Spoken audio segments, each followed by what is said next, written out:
coaching program, a foundation level course, 8th batch. So we are having a second session of the day 9th, that is on injury prevention and its first aid. Dear participants, we have with us very senior and very eminent faculty from SAI LNCP, Dr. George Matthew sir. Sir will be delivering the topic injury prevention and first aid. So on behalf of Ministry of Education, on behalf of Ministry of Youth Affairs and Sports, Government of India, Sport Authority of India, Khelo India, and on behalf of our principal sir, Dr. G. Kishore, and entire organizing team from SAI LNCP Thiruvananthapuram, I, Dr. Narendra Gangwar, would like to take this opportunity to welcome our speaker for the session. Sir, we are really happy and we are really privileged to have you in the session. Sir, welcome you. So, thank you. Yeah, sir, I will just introduce the profile of your speaker to the participant. Dear participants, sir is working as an associate professor and medical officer in SAI LNCP Trivandrum. Sir has done MBBS from Medical College Trivandrum, DPMR Medical College Trivandrum, DNB Christian Medical College Vellore. Sir has also done MPhil in Clinical Epidemiology Medical College Trivandrum. When Sir has almost 30 years of service in SAI LNCP. Sir was a former faculty of Christian Medical College Vellore. Sir has also done advanced training in sports medicine, sports biomechanics, and sports physiology from USA. So, ladies and gentlemen, we have a very eminent speaker with us today. So, without taking further much time, I would request and hand over to Sir for the session. Sir, it's over to you, please. Thank you, Dr. Narendra Gangwar. That is a very detailed introduction. So, dear participants, this afternoon I'm going to speak to you about injury prevention and safety on the grounds. At the same time, the first aid that can be administered for people who are injured. So I'm sure you'll have different questions regarding your experiences on the sports field where you have come across some emergencies and you may have managed these emergencies, or you would have been confused on what to do. So even though my presentation talks about injury prevention, safety, the stress is going to be on first aid. First aid is what has to be administered on site as soon as an injury occurs, before definitive medical care is available. And before the person can be shifted to hospital, there has to be some amount of aid given to a person.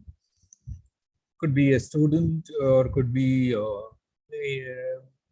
teacher, could be anybody on the road or wherever they are.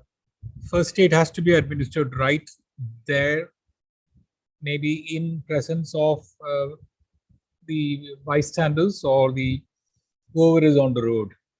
So there has to be some kind of principle that the first aid has to be, when the first aid has to be practiced, and all these principles are internationally accepted and standardized. So the recommendations are the same throughout the world because they are related to the management of medical conditions. So even though we talk about first aid before definitive medical care being available, the fact is that even a doctor without any facility at hand can do only a first aid. Unless the facilities are available, the doctor cannot even proceed further. So, of course, they would have definitely more knowledge, but without access to a hospital, not much can be done about providing definitive medical care.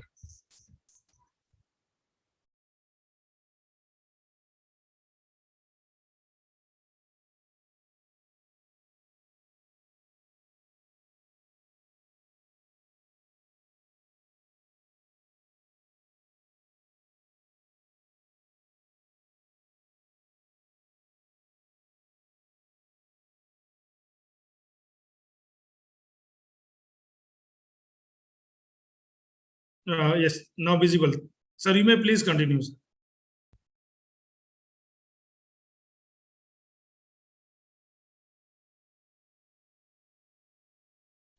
Sir, please unmute your mic. Sir, please.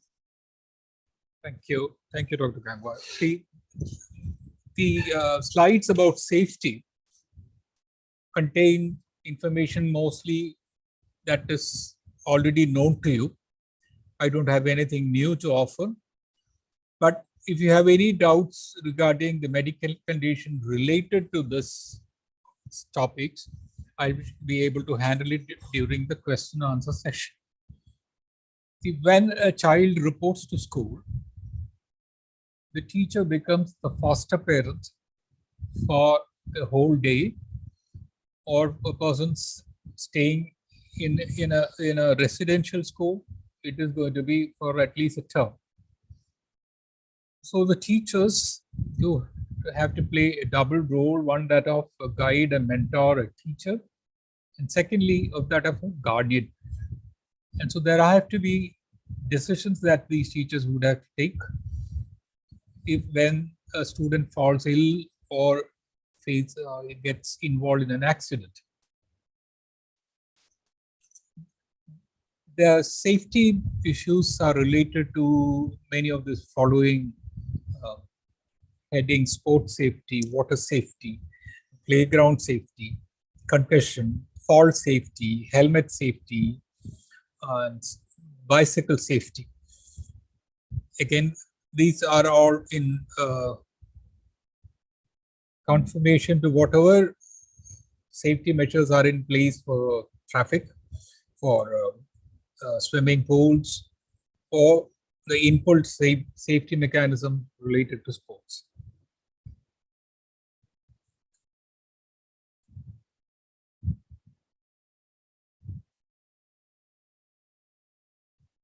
The importance of warm-up cannot be overstressed. It is so very important to keep the musculoskeletal system fully flexible and ready for activity. At the same time, revving up the cardiovascular system and the breathing mechanisms for the intense physical training that is to follow. I'm sure as teachers, all of you do insist on the proper warm-up. Warm-up doesn't just mean that they limber around. There should be specific stretches in anticipation of what the kind of activity that is going to come up. Then there will be activities like jogging. This is literally warming up the body. That's a temperature rise, of course.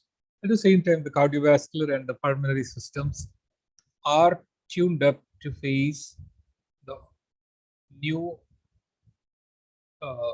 activity that is going to come up in a few minutes. There are many demands for playing a sport, and so these demands have to be met. But at the same time, there is always a tendency for an accident to occur on the field. So in a school, as a foster parent for a child for the day, you have to take the responsibility of ensuring safety and also ensuring the rules of the game. The rules of the sport are very important. Violation of the rules lead to injuries. And if you can prevent it, that is the best option. So in injury prevention, the most important rule that should be followed is respect the rules of the game. And every sport has officials to ensure that the punishments being meted out in terms of penalty cards, or being sent out of the playing arena, inbuilt into the laws of the game. These cannot be in any way dispensed with. They do make the game safer. But as I told you in the beginning, there is nothing medical about it. These are all parts of or portions of the laws that are built in, and the child has to be influenced from a very young age to respect the laws of the sport. If they don't do that, they intend to play in a violent manner. Not only are they setting a bad example for his peers, they are also going to come up as a citizen who does not follow the civic rules. So discipline on the sports field will shape these children to become law-abiding citizens. So whatever laws the civic body passes are meant to keep the society safe and free of crime. The lessons of these are learned on the sports field. There they learn to play with sportsmanship, respecting the rules of the game. Now, the most important thing that a school must have is an evacuation mechanism. Of course, before that, you have to identify the hospital that this child has to be taken to. In case a student is having a medical condition which would require specialist care, the parent would have informed the school that my child is having such and such problem. If there is an emergency, please take my child to this particular hospital. In such a case, you can do that, but otherwise, as a general rule, the nearest hospital is the best place to take a child to when the child is injured or ill. But the evacuation mechanism has to be put in place. Instead of searching for a vehicle, there should be a vehicle available on the school campus to shift the child to hospital in case of an emergency. It's especially required in a very big school where there are too many kids on the ground sometimes, and there is a confusion that occurs after an injury would lead people to forget where to contact, whom to contact, where the vehicle, which of the vehicles parked is going to go. So an evacuation mechanism, the evacuation system of having stretchers or people trained to do so must be in place. I can show you examples of how this has been neglected even for major competitions, leading to disastrous consequences. So safety can never be compromised. When an organization or a school or a college ignores safety measures, they sooner or later regret having done that. So let there be no compromise in the rules of the game, nor in the safety measures put in place by the school. So teachers, not just physical education teachers, must be made aware that when they are in the school, doing the job as a teacher, they are also responsible for the safety of the students who study in the school. Students, of course, are very playful as when they are young, and they try to ignore the rules of the game, and they have the tendency to take risks on the field, or maybe show off, try to impress their peers. These all lead to accidents, and teachers who are overseeing these classes make sure that this kind of fooling around or horseplay is not allowed. They should play the game in as safe a manner as possible.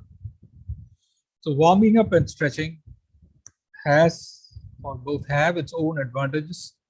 They relax the muscles, stretch the muscles, and keep them ready for the activity that is to follow. And of course, warm up always starts with stretching, the best way to do it. But you can have a light jog before that. And even after this jogging session is over, there could be another session for stretching. Sometimes stretching is overdone. A stretch is best stopped in about 10 seconds. It can never be extended beyond 20 seconds. Very rarely 30 seconds. The 10-second stretch is the best. So please give this information to the students. and this must become a habit, stretches which do not last for a very long period. When they are maintained for a minute or so, it is not going to benefit them. So short stretches lasting for about 10 to 15 seconds, holding for 10 to 15 seconds, done slowly is the best form of stretching. Ballistic stretches should never be done. Ballistic means sudden, fast, jerky stretches or stretching like a spring. So this will produce injuries to the muscle fibers. It's not never to be done. Ballistic stretches can be done safely in sport where ballistic movements are required, but not after static stretching is done. And this is not really required for a school child who is growing and has got bones which have growing ends, and unnecessary stretches and twists to the ligaments can produce injuries to the growing bone. So children who have a lot of growth left in them should not be harmed by the unnecessary stretches. Then another wrong technique that is related to injuries is something called as partner stretching, done by children, their partners being their peers, other same students of the same class or in a related standard. So they try to stretch the other person's muscles and lead to produce injuries. So this should not be encouraged at all. So static stretches are the best, being held for about 10 seconds. Ballistic stretches, sudden jerky spring-like movements should not be encouraged. Appropriate sports gear, which used to be a rarity several years ago, has become very common now. And almost every child interested in sport has its own sport gear at home. And the school must stock enough of sports gear to maintain safety. Depending on the game, there is a choice of sport gear available, which includes PPE, personal protective equipment, and the appropriate gear to play the game. When one engages in that particular sport, is the personal protective equipment, the most essential at least, should be worn by the student. Except for athletic activities, most sport will have some amount of protective equipment.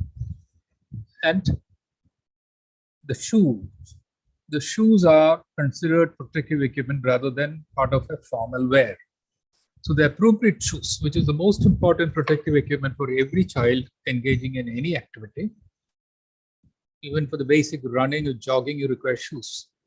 So there must be sports shoes worn by the athlete, the student athlete, to prevent injuries and also to make it safer for the other children who are practicing along with them. Modern sports shoes have lots of features like cushioning. They have control of foot movements. Some of these can produce a faster push-off. Of course, all this is going to make the shoe very costly. So a basic shoe, even a sneaker, could be enough to protect the child's foot from injuries. So the protective equipment, other than the shoes, like all the gloves, the pads, protective pads, helmets, or even eye protectors, the goggles. Or if you take up swimming as an example, some children would require earplugs, then the skull caps. Whatever is required should be either insisted by the school to be purchased by the student, or unless it is a very personal protective equipment, could be provided by the school. So again, these things which are aware to you need not be mentioned again and again, but since it's part of a syllabus, I am forced to introduce the slides to you. So, but any amount of repetition does not actually reduce the importance of this. Nothing is as important as prevention, because managing an injury once it occurs can never be better than preventing it. Now, this is a major risk when a contact sport is involved. This is called as concussion. So we are going to talk about brain injuries to the head. Now, how can injuries to the head occur? There could be, suppose, an example of a person falling on the ground, or there could be a collision between two players hitting each other, running into each other, and their heads collide. Very common in football or other contact games. Falling could happen to just about anybody. Or there is a sport called boxing where opponents punch at each other on their heads.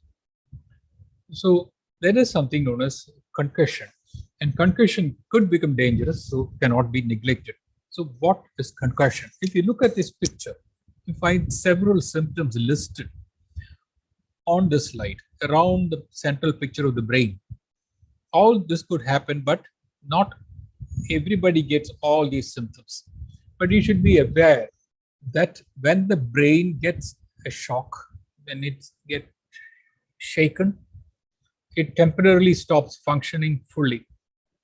So it's a temporary dysfunction or a temporary malfunction that is usually produced by a blow on the head, like a punch, or it could be a fall, or it could be due to a hit on the head by a ball. Like that's why helmets are important for cricket, for the goalkeeper and hockey. This is to prevent injuries like concussion or even more serious injuries. Now, when the brain inside the rigid skull is shaken, it not only moves in one direction, it can recoil from that end and move to the opposite direction. So when you shake the brain, as it happens in a collision or in an impact, both sides of the brain get slightly crushed by hitting the inside of the rigid skull. So if this is the brain, it hits against the inside of the skull, and that produces a temporary minor damage in most cases, luckily, that results in a malfunction of the brain. And if you do not recognize the malfunction as a teacher, you could probably be producing complications in a child who initially had a serious, very minor injury, and thereby converting a minor injury to a serious injury. See, let me read out these symptoms because it could happen to even children with minor concussion. So note the spelling, it is concussion. It is not, it is related, it should not be confused with contusion, that is a muscle injury where there is a crush of the muscle fibers. Here, when there is a minor crush of the brain, it is called concussion. See, headache, it doesn't happen instantly. I'm just reading it in the order that it is written here. It happens after some hours or by the next day. Fatigue, very rare. Amnesia. Amnesia means loss of memory. It's very common. Mood changes. Yes, some of these children, after a couple of days of the concussion, behave abnormally. They'll be very sad. They will not be interacting with other students. Vomiting happening immediately or within the first 24 hours. Sensitivity to light, that means not tolerating bright light. They get hurt by looking at bright light. Decreased reaction time, that means dulling of their reflexes. Ringing in the ears, being knocked out. Yeah, that is exactly. The knockout in boxing is a concussion. Lack of concentration. Days after the concussion, the child cannot concentrate on his studies. Sensitivity to noise, again, intolerance to noise. Inappropriate emotions and feeling of sadness, the mood changes. Confusion, lack of orientation. It would have commonly found that a person colliding with another person, suddenly maybe passing out, but as soon as he recovers, he asks those standing by what happened to him, where he is, how did he fall. He would not be remembering. He would not even remember on which ground he's playing.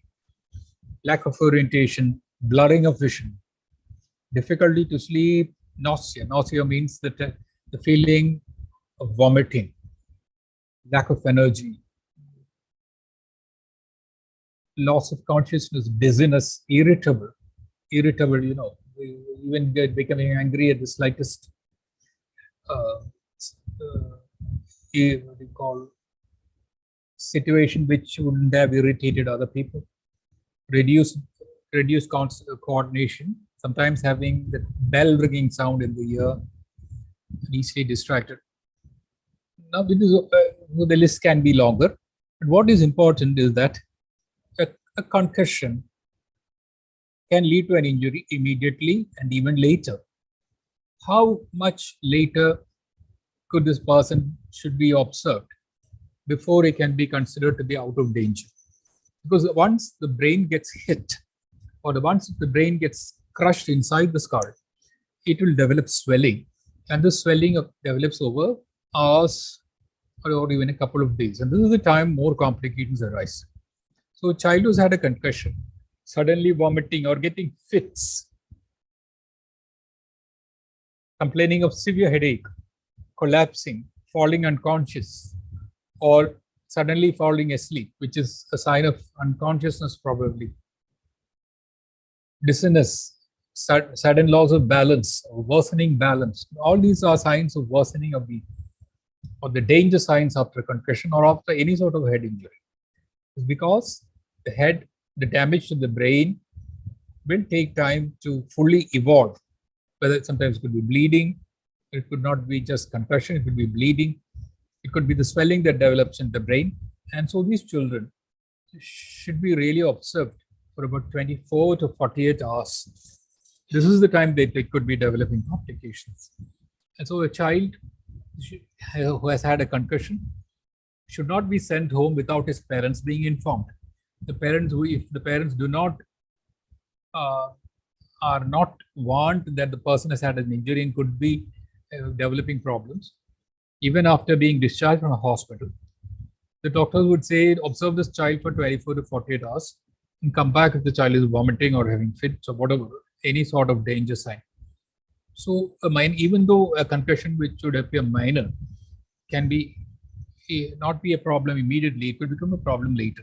And so the parents should be rung up and told that the child has had a head injury and needs to be observed further. Maybe the teachers at the school would have taken this child to a hospital, and the doctors would have said that it's nothing wrong. But even in spite of that, there could be problems developing in the 24 to 48 hours period. So concussion is dangerous because it could be just the beginning of a more serious problem. Concussion should not be ignored. And secondly, once concussion occurs, a second injury can be very dangerous.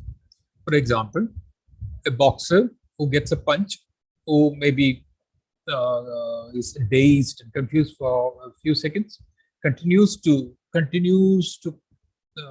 engage in the bout, and the referee doesn't step in and stop the bout. Maybe the third or fourth bout, whatever, they get punched repeatedly. The second injury becomes very dangerous because it tremendously adds on to the damage produced by the first one. The same things happen in the second or third day. The child who has had a minor concussion comes back to school and plays again, gets hit by something, and then this time the symptoms are going to be very severe and could be really problematic. So a child who has had a concussion should be rested, at least for a week. This child should not be allowed to play. And if this child is still having headache, when he reports to activity classes, even after a week, this child requires to be consulted by a doctor again, because there could be more complications. So a headache that doesn't go away, confusion that doesn't go away, dizziness that doesn't go away, or imbalance get pus. All these are signs of an injury which is more serious than initially thought to be. Now, there is something that is ignored: sleep. Considering the hectic school schedule, plus some of them who have private classes, plus sports and other extracurricular activities that they have to take part daily, the time to take rest may be curtailed. And this compromise could lead to long-term problems. Even night's sleep deprivation could lead to several problems like mistakes in decision making, inability to concentrate, or dozing off. Even a driver who has not had a good sleep can end up having an accident. Same thing happens to students also. Even though they would not be driving a vehicle, they could be riding a bicycle, and they have to be on a road with heavy traffic. This is very dangerous for them. So the child should be needing should be at least 8 to 9 hours, which is not sometimes possible for many families. So sleep is very important. That is also an important factor in preventing injuries. When sleep is curtailed, the reactions on the sports field would be reduced and they could end up with injuries. Yeah. The importance of water to be healthy and injury-free and illness-free cannot be overstressed. The majority of a living body is made up of water, the major part of the living body. And dehydration can even kill a patient, okay, kill a student, or just about anybody. When these students come to school, most of them carry a water bottle. That will only add to the weight of the school bag. If the school could provide good, safe, portable drinking water, the load that they carry to school could be reduced. That's one possibility that the school could think about. Or the child is going to bring more water to the school. When they come to school with a heavy bag, and with that, they bring a 1 liter bottle that is going to add 1 kilogram weight to their school bag. And most of the time, they do not get, in case the water gets over in the bottle, they do not get, the school may not be able to provide water for them. So they end up going to going back to home dehydrated and thirsty. So with all sorts of water purifiers available, every school must provide safe drinking water.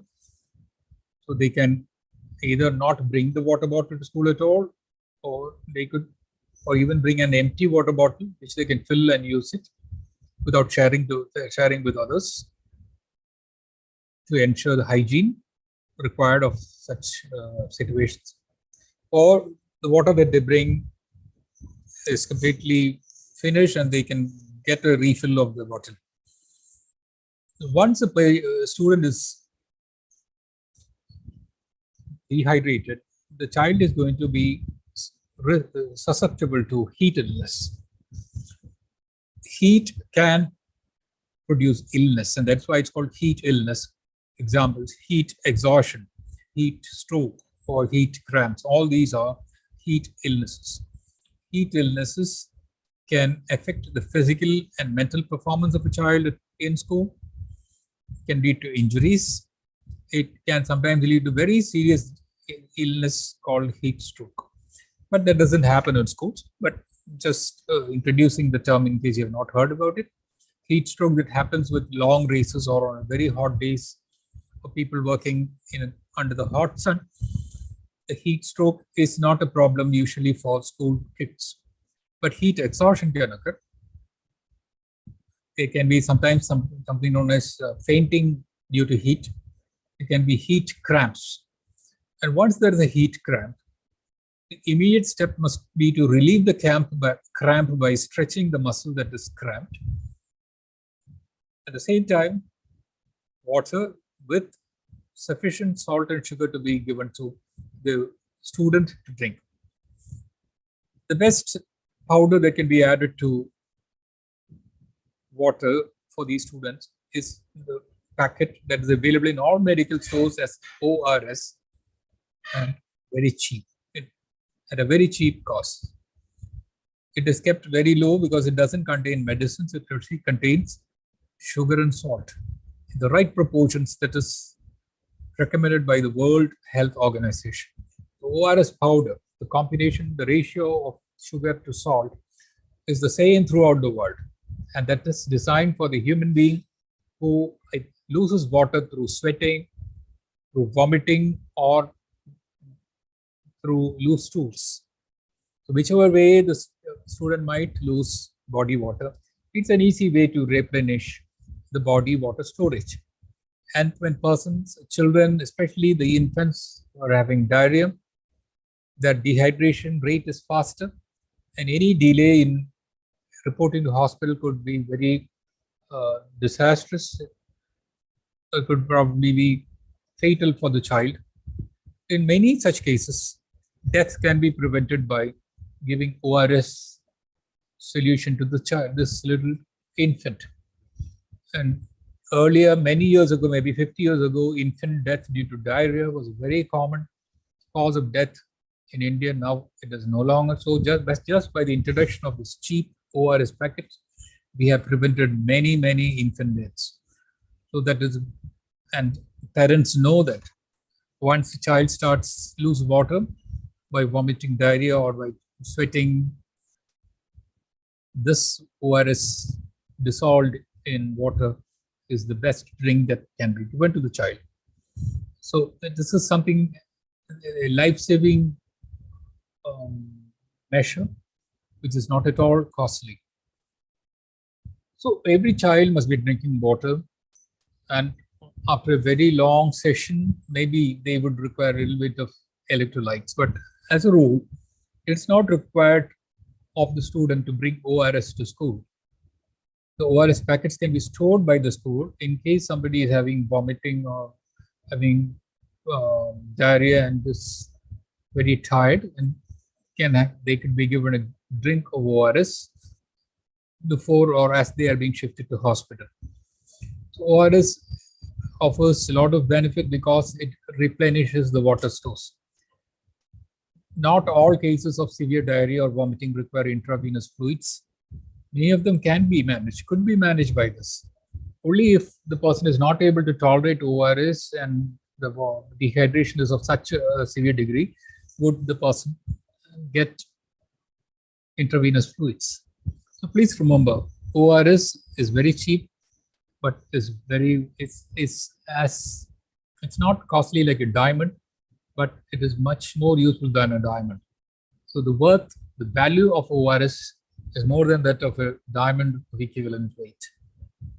Playground safety, I'm not going to linger on the slide any longer than just showing the heading. Playground safety is the duty of the teacher who handles physical activity classes, plus the duty of the administration to provide whatever the teacher asks for to make the playground safer. Water safety. The water safety, again, cannot be overstressed. There are schools that have swimming pools, and I'm sure swimming pools are out of bounds for children when there is nobody to supervise. That's the way it should be. Children cannot be left alone in a pool. There could be accidents and drowning or near drowning experiences. So that should be prevented at all costs. Now, play by the rules, as it's already been mentioned. I quickly shift to the first aid portion. This is where you will require some information which is internationally current, and then probably you'll have questions to ask me. The biggest problem is should the person be taken to a hospital or not? This decision the school sometimes delays, dilly-dallies, and the decision to take the person to hospital may be delayed, leading to problems that could have been avoided. Things that could be averted by an early transportation to hospital. The person could be having a problem which requires immediate medical attention. Medical facilities are required to correct this, and for that the hospital environment is the only place. And so the teachers and the school administrators should not hesitate in taking a patient, a child, to hospital. Again, that's something that you need not be reminded again and again. Now we come to first aid, and primarily that of CPR. As I told you earlier, these are internationally accepted and internationally set standards. Every country, every person in the world is supposed to know the correct method. Now there are steps that you can easily list down as part of a theoretical discussion how to prevent injuries, like recognizing an emergency or respecting the rules of the game, preventing injuries by using PPE, adequate warm-up, adequate strengthening, preparing for the game. So all these are there.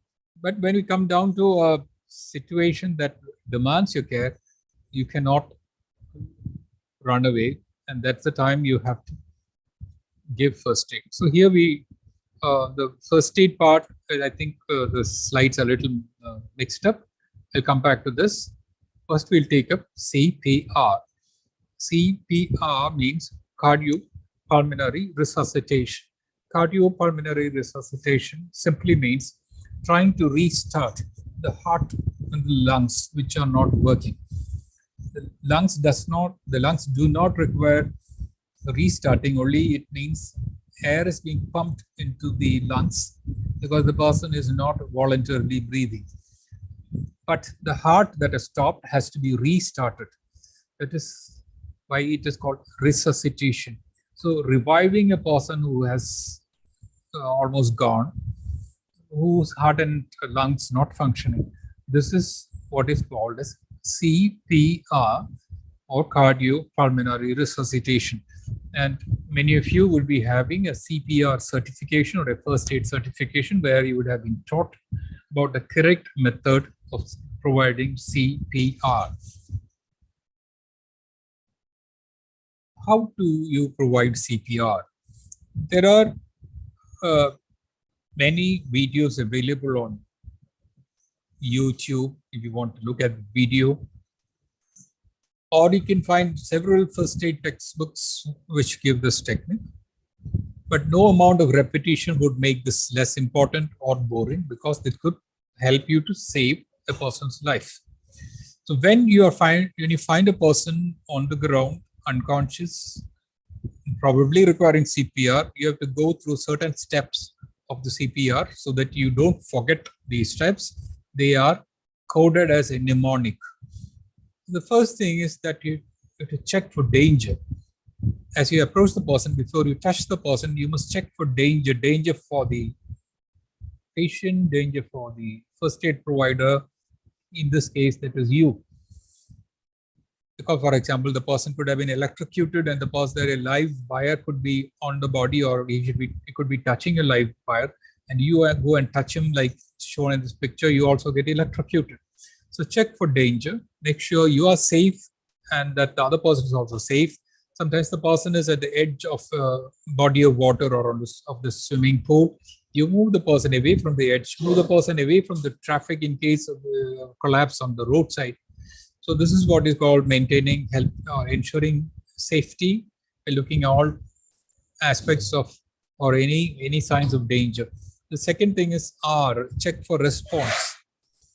How do you check for response? Do not shake the body of the person. You could probably produce injuries. If the person is already injured in the back and neck, you will produce more injuries. Instead, you tap the person on his shoulders. If he's not waking up, he's not responding, you can tap harder.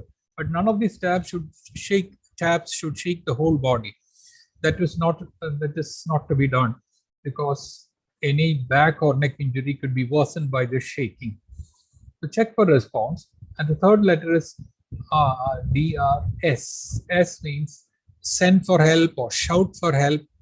This is the time you call for help. Use your telephone or shout at somebody. Shout at somebody who can hear from hearing distance from your place, so that they will rush in or bring in more help. So once you finish with DRS, you will go through the A, B, and C. Airway, breathing, and C for circulation. So airway. See how to open the airway. So what is airway? Airway is the passage from the nose through the back of the nostrils, back of the mouth, through the throat, through the windpipe into the lungs. So this is the path for air to enter the lung and exit it. This passage, called as the airway, the windpipe, the back of the throat, the back of the mouth, the inside of the nose, and then through the nostrils. And if you look at the airway, how it can become closed. How can the airway be obstructed? Airway can be obstructed for anybody who is unconscious, because the tongue cannot be controlled by an unconscious person, and the tongue will fall backwards into the back of the throat and obstruct the airway. This obstruction can prevent a person who is already having a weak respiration from breathing properly. So to open the airway, use the two-handed technique. One hand on the forehead, two fingers of the other hand under the chin, and use a levering technique to tilt the chin up. This is called the two-handed airway opening technique. Lift up the chin, at the same time pushing down on the forehead, so that this head is rotated up and the airway is open. In this position, the tongue will not block the back of the mouth and the airway will open. This will sometimes help a person who is having a weak breathing to breathe better. So that is a big benefit for the athlete or that student who is trying to breathe through against the obstruction. So removing the obstruction by opening the airway is such an easy method. Tilt the chin up and push the forehead down so that the whole head is shifted up. And now you check for breathing. Breathing can be checked by using three senses of your body. You can use your ear, you can use your eyes, and you can use your skin over the cheek to simultaneously check for breathing movements. When you keep your ear close to the person's face, the mouth and the nose, you can, in case the person is breathing, you can see the chest movements. You can hear the air coming out of the nose, and also you can feel the air hitting your cheek. So you can hear, you can feel, and you can see. You do that for 10 seconds to decide whether the person is breathing or not. In this period of 10 seconds, if they do not get any, you do not get any sense of any hint of person's breathing, you will require artificial breath. The same two-handed technique is used here. With two fingers, close the nostrils, tilt the chin. The airway now is open, and open the mouth. Let the person's mouth be open, and use your mouth, seal it around the person's mouth, and blow hard into it. Even though I said blow hard, that is wrong. I should have said breathe out hard. It is not blowing, it is breathing out forcefully by keeping your mouth open and pushing the air deep from deep inside your lungs, using your abdominal muscles also for a period of 1 second. So that much amount of air is being pushed out. This is the air that remains in your lungs, which contains enough oxygen for the person to absorb. So you take a deep breath, then breathe out into the mouth of the person for a period of 1 second and prevent leakage of the air through the nostrils by pinching the nostrils closed with the other hand. At the same time, even though we leave the mouth open, this can remain a little to the side to maintain an open airway. In case the chin drops back, you push it back up. So this is the correct method of administering artificial breaths. This is a very difficult method because you cannot breathe very forcefully into a person's mouth. You need to have help. If you have to be replaced by another person, you can do that.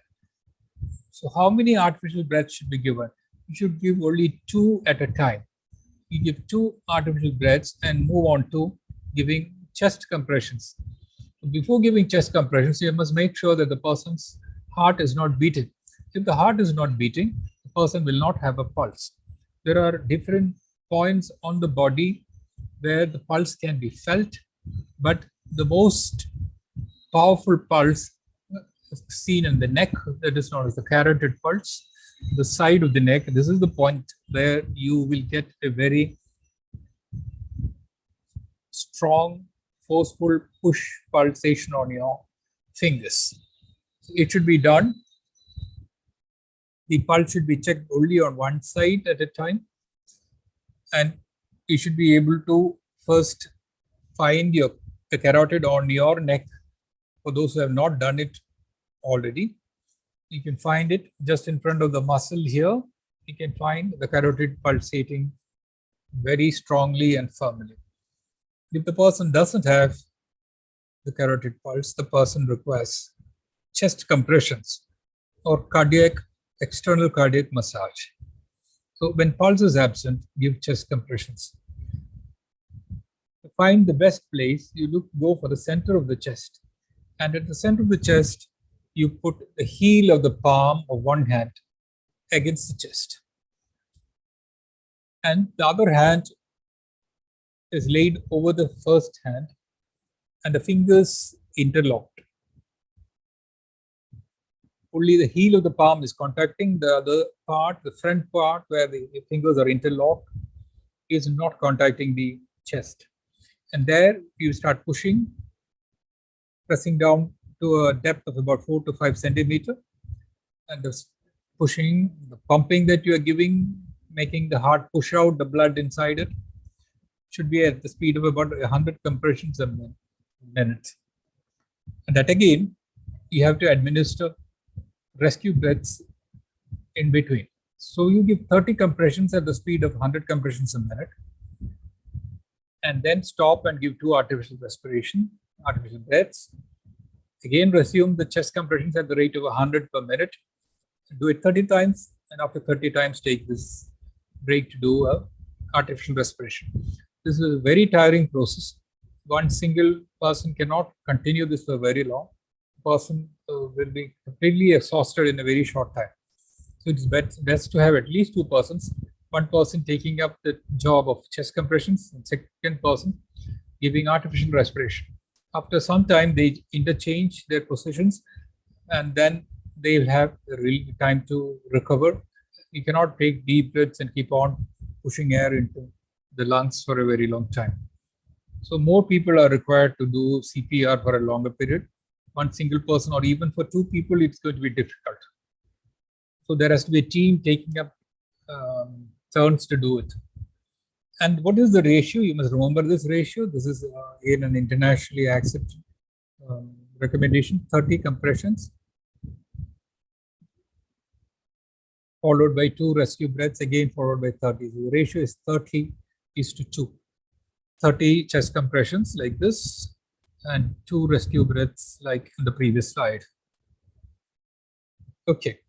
Now, this is a very important position that all of you must remember and follow. There are several children who faint in the assembly or faint during activity classes in the sun, or after a race, or could be just they are overstressed or overheat, feeling too hot in the classroom. In the classroom, they might faint.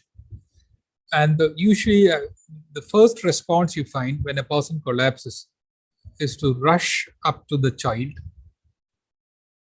lift him, and prop him into a sitting position and try to give him a glass of water to drink. This is absolutely wrong.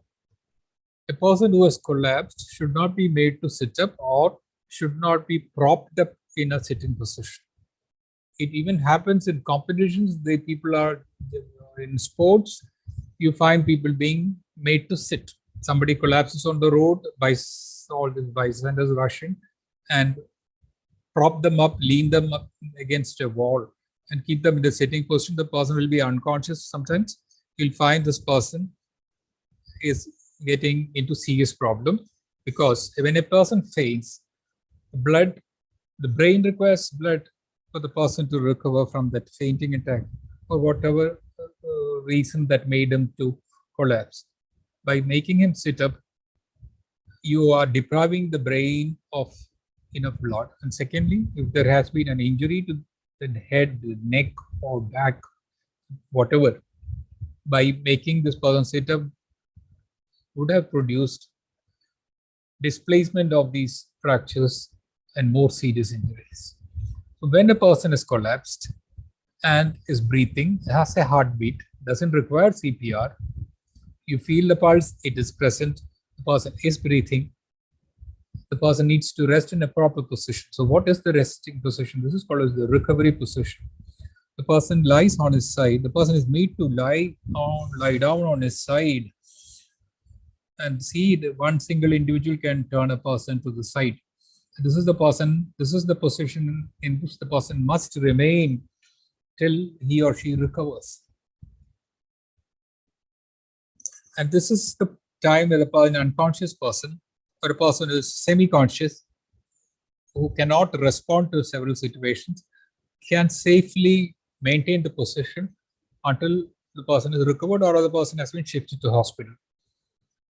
For example, this person could be vomiting, and vomiting in this position is bad because all this will flow back into his lungs and seriously damage it. Or he could probably not be able to swallow the saliva, and the saliva will flow back into the lungs.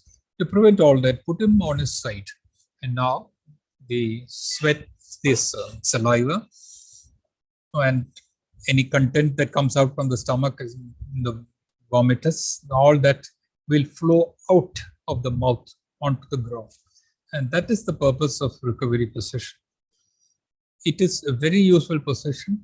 Please utilize this position for anybody who has collapsed on the grounds, in the classroom, anywhere, and does not require CPR. Person is breathing on his own, has a heartbeat, the pulse is felt. Only thing, he is collapsed, whether he is totally tired or completely, or maybe in the sun he has collapsed up while he's standing for an assembly. Whatever be the reason, if CPR is not required, keep the person in the recovery position, either wherever it occurred or the nearest possible place. Then the person in usually a few minutes will wake up, and then you can shift the person to a better place. And when because the person is now awake, conscious, he may or may not require a recovery position. Now, this is the method that is described. It is not really required for now. Before we go on to coming to drowning, once the person is drowned and dead, there is no first aid. So all that is when we talk about drowning, we mean near drowning. When a person is rescued from water, there can be two possibilities. A person will not be having any breathing movements or no heartbeats. What is to be done?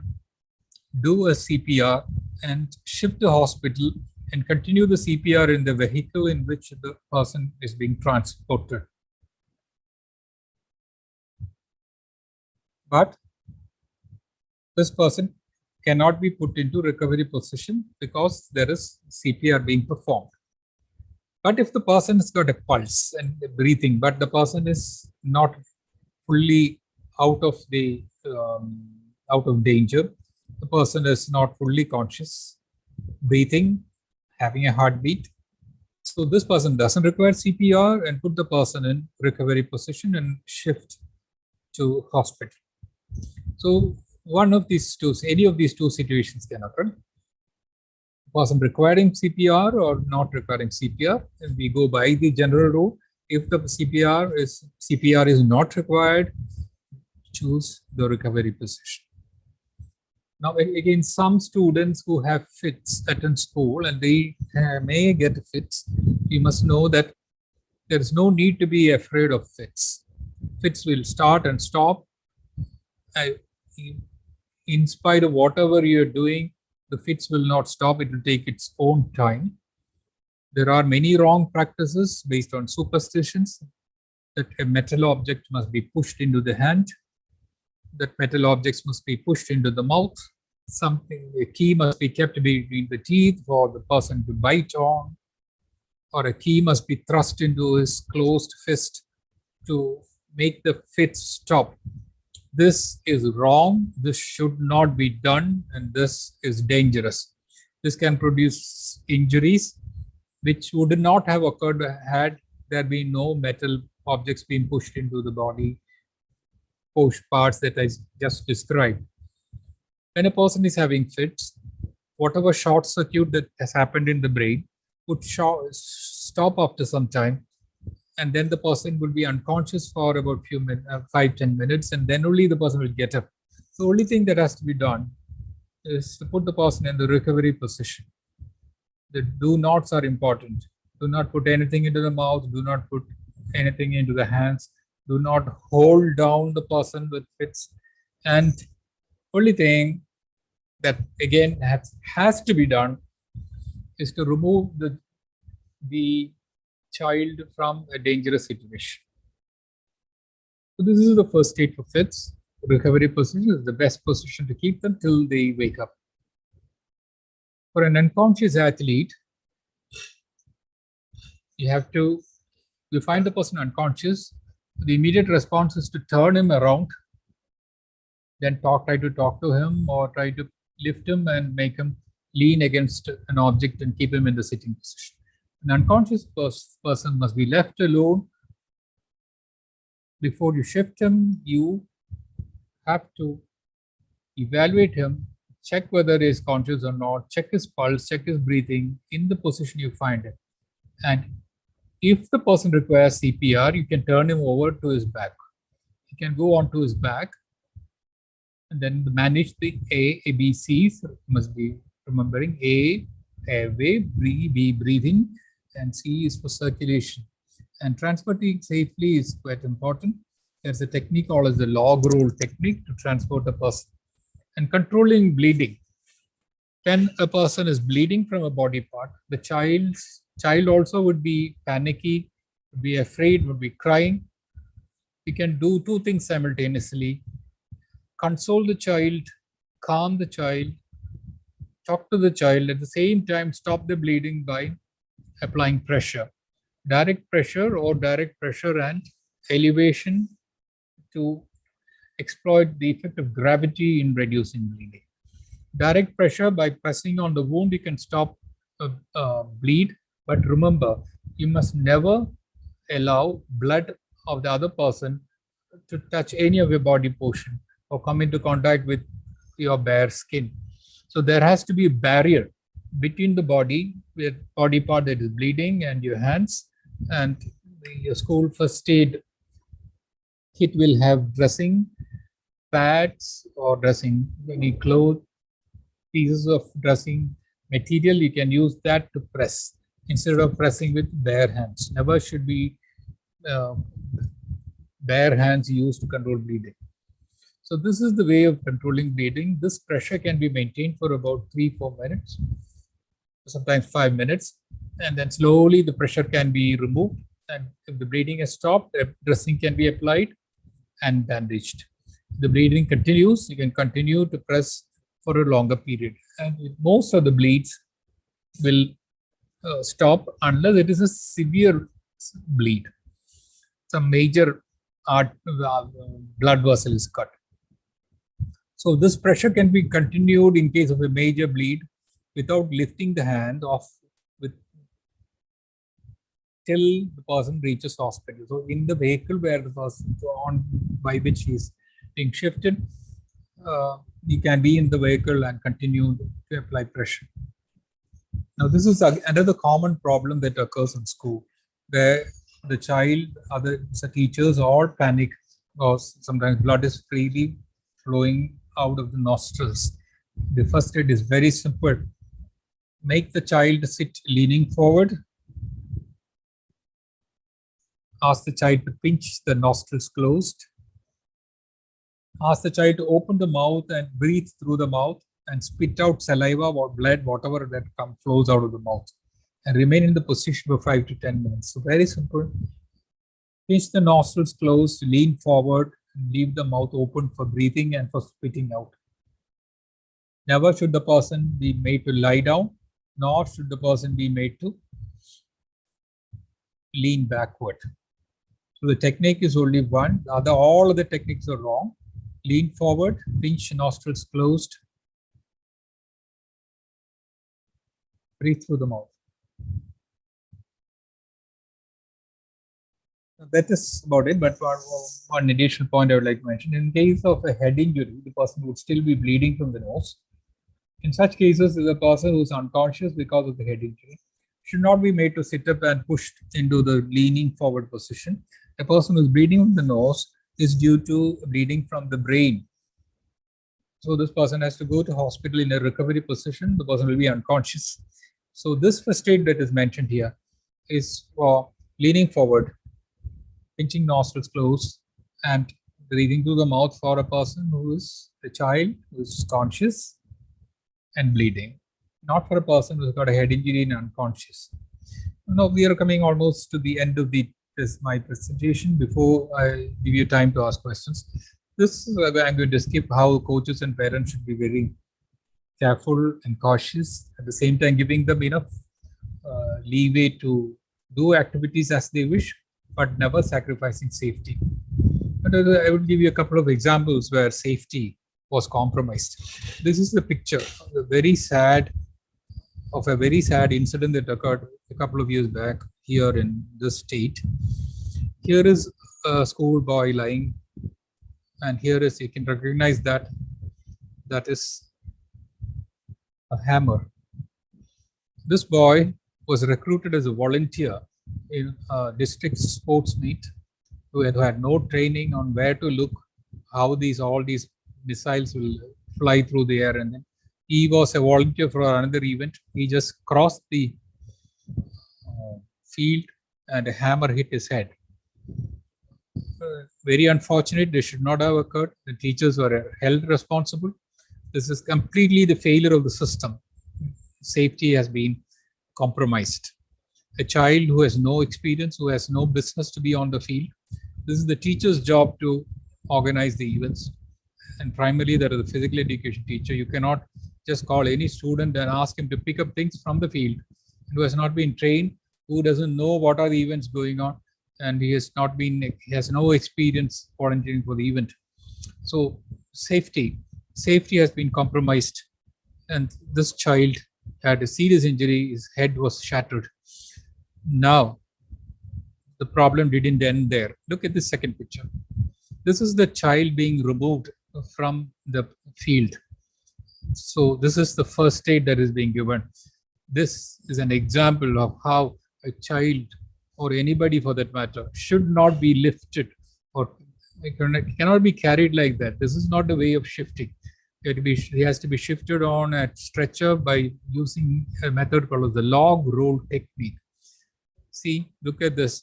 If the person has got neck or back injuries, this kind of hold will only worsen it. And this child, so failure number 2, first aid measures not in place. So this is a school district meet. Remember this. And this is the arrangement that has been done. That has happened last year or year before last. 21st century, this is what is happening. And unfortunately, this child didn't make it. The child passed away. Failure of the system, failure of organizing things, failure of first aid. Now, events will happen, injuries will happen as events go on. And you should be prepared for injuries to be handled. Here is a dislocation of the elbow that is happening in an international competition. And this is, of course, cannot be actually anticipated. It's, of course, it happens sometimes in weightlifting. But here, the danger is that the person is now unable to control the weight. And there could be serious injury after this incident has occurred. And this is an event where you don't require or not, spotters are not allowed. And this person has to blame his ill luck in case he is injured by the falling weights also. So he will get a double injury. So the children never should be made to lift weights. I'm sure you know that. This is not at all required. And I'm just showing as an example where the system itself cannot always be blamed. There is no safety mechanism for this. The person himself has to wriggle out of this peculiar situation. And now this is again an event failure. Here is a javelin that has hit a person from the back as he is preparing for a long jump. So from the throwing sector, you all know the layout of the field. The javelin reaching the long jump the long jump run up. And again, this produces serious injury. Luckily, the person was saved, and it didn't penetrate too far in. There is another very unfortunate thing that happened here in India. This is, you can recognize, it is a bamboo javelin. Again, a boy who was on the field, I think, volunteering. And somebody else threw the javelin, and it penetrated the brain, penetrated the skull, entered his brain. And this child was taken to hospital. Look at this, child is still conscious in spite of this being in his brain. The child survived, but the left side of the body was completely paralyzed. So this poor child was rendered as a lifelong handicapped, disabled child by the system that didn't take into account safety. You must never compromise on safety on the field. There can be intentional injuries like this biting, and this is where the role of the referee comes in. The referee must be very alert at picking up such things and meting out the punishment. And sometimes the injuries occur again here in a vault, the fracture has occurred. But here what is important is you cannot prevent it unless there has been negligence in managing the equipment or wiping the sweat of the vaulting horse. So this is where how to shift the patient is most important. And the importance of the personal protective equipment. Here is a punch which has actually projected the gum guard out of the mouth. Luckily, the person did not get a serious injury because of the gum guard that was in place as the impact occurred. So all these gum shields are important for events like boxing, and the referee would have noticed, checks the players, the boxers, for the proper use of this before the bout is begun. And that is it. To summarize, know about sport, know about your playground well, keep safety measures in place, have proper gear. First aid must never be, or safety must never be compromised. And as a coach, and that applies to parents also, or as a teacher, safety of your athlete, of your ward, of your child must be paramount. Nothing should be done by compromising safety. With this, I conclude my lecture. You have about 15 minutes left for questions, if there are any. Thank you very much. I thank the organizers for this opportunity to speak to you all. And thank you all of you or 2,000 participants have logged in, and all to each one of you, I thank you for your time joining this webinar. Thanks once again.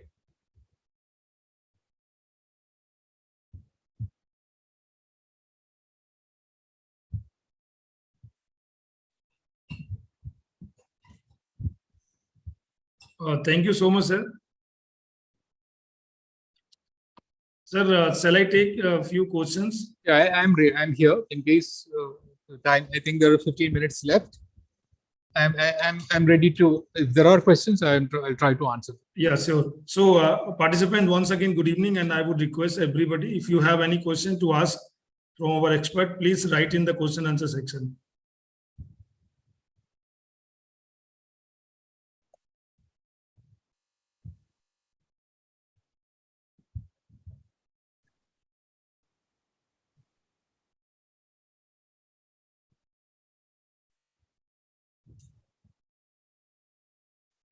Sir, one participant, Mr. Paul, he wants to know, like, nowadays in new research, CPR from mouth is not recommended. Only with pressing heart with both hands in rhythmic count of 120 beat for 2 minutes. Sir, can you give more clarity on this? Yes. Mr. Paul, you are partly right. Even before, the artificial breathing through mouth is not recommended for strangers. But if it's somebody in a family who is very close to you, you can give through them with applying your lips onto the other person's lips. Here, CPR means both breathing as well as heart compressions. You can give artificial breaths, especially after drowning. Artificial respiration may be required, and then you can use either. Sometimes there are equipment to administer. Special masks are there through which you can blow, or you can make a cylindrical shape out of the other hand and then blow through that. That is one possibility, or just do the cardiac compression. The cardiac compression is 120 is too fast. You will not be able to do it. The best speed is 100 per minute. 100 times per minute is good enough. It will allow blood to flow out, and you will have time to recover for the next pump. But there is no restriction that it is just for 2 minutes. It has to be continued till the rescue team arrives or the person recovers. So 100 times per minute is better. There is no restriction for 2-minute period. And mouth-to-mouth respiration, mouth-to-mouth breathing is not recommended when you are handling a stranger or somebody you don't know, or why the person collapsed. Because the person could be having some poison in his mouth, the person could be having some disease. So you will infect yourself or poison yourself. But if somebody very dear to you, somebody in your family who requires CPR, you can do that for your dear ones.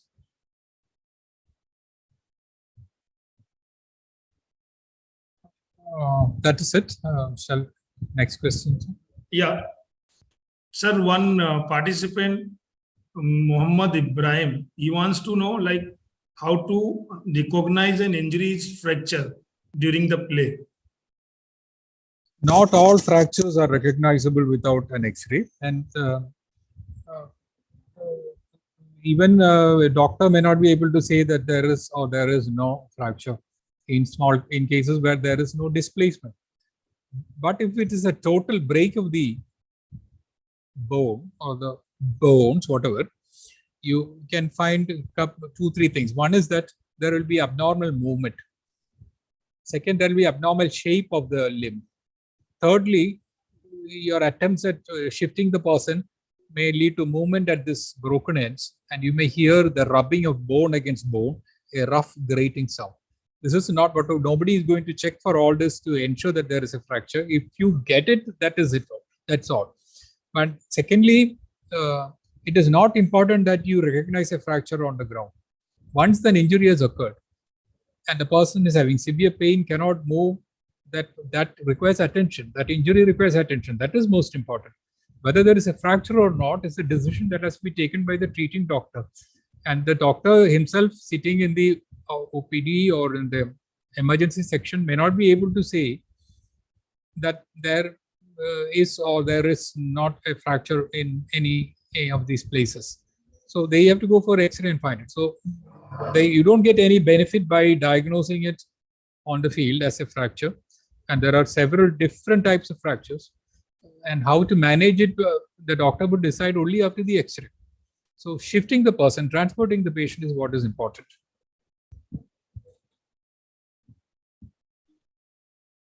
Yeah, thank you, sir. Sir, one question came from participant, like what are the basic equipment or things can be carried in the first aid box? Yes, thank you. That's a good question. When we are planning a first aid box, what are the things that one must carry? Yes, first, enough number of gloves for the safety of the first aider.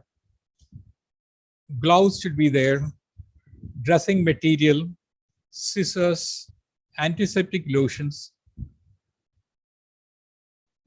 bandages to tie the dressing material, then for injured joints or injured bones, crepe bandages or the elasto-crepe bandages. And sometimes if you're having the facility, there should be stretchers and something called a spine board to shift the patient. This is very important. Instead of carrying the person in the arms, person must be shifted on a stretcher. So a stretcher is important. It is one of the most important things. If you do the transportation properly, the job of the hospital staff is very much reduced. Instead of managing the complications due to the transportation, they can actually manage only the injury that has occurred. So transportation facilities, transportation equipment, that is what is most important. And keep gloves in adequate numbers so that injuries are handled by you after wearing gloves.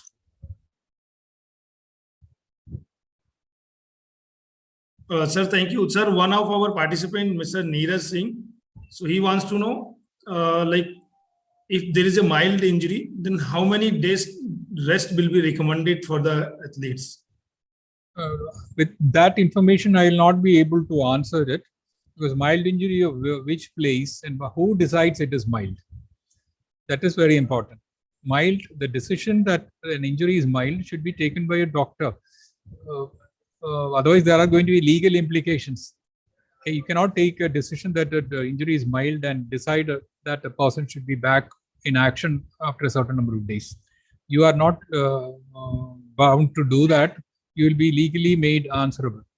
So mild injury, if it is a musculoskeletal injury, it could be a ligament, it could be a bone, it could be muscle. So different parts, again, the function of the injured part is taken into account while deciding the rest. How many or what role it plays in the movement, that is to be known in deciding the duration of rest. Thank you. Sir, the next question is, if athlete is getting ligament injury, what are the things can be used immediately for relief? Yeah, I skipped that slide. See, please remember the acronym RICE, R-I-C-E. That is the first aid for muscle injuries and ligament injuries. Very, very useful. Rest for the injured area. Stop this guy from playing. Do not move the injured area. Apply ice by covering it in a piece of cloth and applying it for about 15-20 minutes. And you can apply a bandage to produce a slight compression. And after he has received attention from the medical personnel, as he sleeps that night, he has to elevate the leg a little bit so that swelling is reduced. So on the field, the first step must be to apply ice. Ice will reduce bleeding. So the internal damage is going to be minimized. Ice will reduce swelling. Ice will reduce pain. So this is going to help the athlete recover faster from the injury. So RICE, this is an acronym that you can remember. as the first treat for musculoskeletal injuries. Thank you, sir. There are a few more questions. So as we have time limitation, so we cannot take, sir. Okay. Can I answer one question that I found in the middle? I think it's very important. Yeah, please, sir. Just only 2 minutes. There is a question from Renu Taplu that the child is unconscious and the teeth are all clenched. He cannot open the mouth. See, the answer is very simple. An unconscious child will not keep the teeth clenched. This child is not unconscious. This child is probably collapsed and going into a psychological reaction where the child is afraid and seems to be unconscious. But the person is not unconscious. The person is going through a psychological phenomenon and the child doesn't require any help in terms of CPR. Child can be put into the recovery position. One possibility is that the person is probably having fits. Then if the person is having fits, it is not just the teeth that would be clenched, but the whole body would usually be shaking. And again, just turn the person into recovery position. A person who is unconscious will be completely knocked out, like a person who is in very deep sleep, all muscles relaxed, mouth will also be open. So the person's mouth who is closed and teeth clenched is not unconscious. So that is it. I conclude my lecture. Dr. Gangwar, Narendra Gangwar, thank you very much. Thank you. Thank you for this opportunity. Yeah, thank you so much, sir.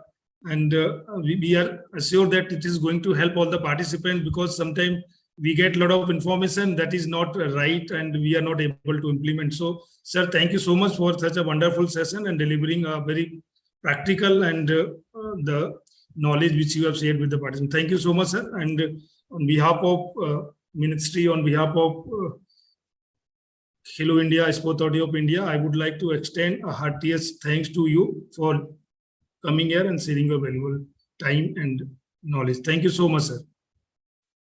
Thank you. Goodbye. Thank you. Thank you for your time. Yes. Thank you, participants, for joining second session of the day. And there is a poll launch for you all. Please provide your valuable feedback so that we can improve our sessions in coming days. Thank you so much. And there is information for you all.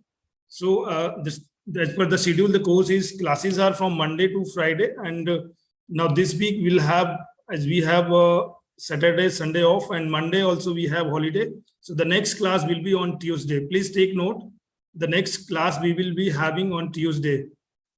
We'll have 2 sessions, morning session and afternoon session. So you can take note, and we will send you the email as well on your registered email ID. You will get a text message containing all the information. I would again repeat, we'll have the next session of this E-Khel Pathshala 8 batch on Tuesday, that is 9th of August. So thank you. And yes, there are many queries coming about notes. हम हिंदी और English दोनों में notes आपको provide करेंगे. PPT we cannot share